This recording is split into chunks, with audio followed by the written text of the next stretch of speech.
So these are all the Python command line options that can be used with Python command.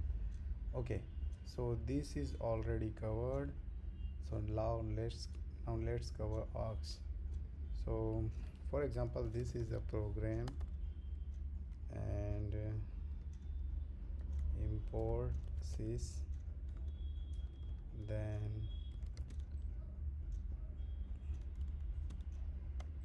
print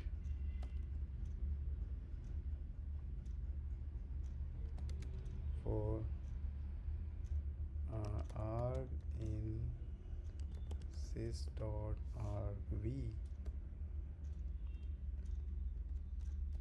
print arg. Okay, so this is the program. If I run it, it does not print anything because here we are reading trying to print the argv commands, and there are no argv commands here. So let's run it through command line. Python 3,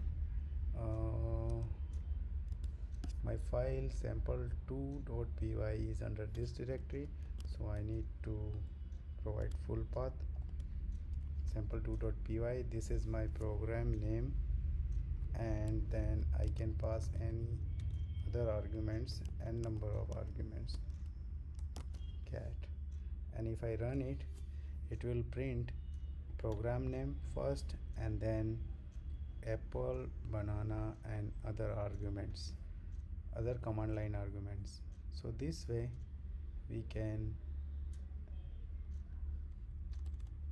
access command line arguments that are stored in sys.argv vector variable, and we can iterate through each of them and print each of them like this. Thank you.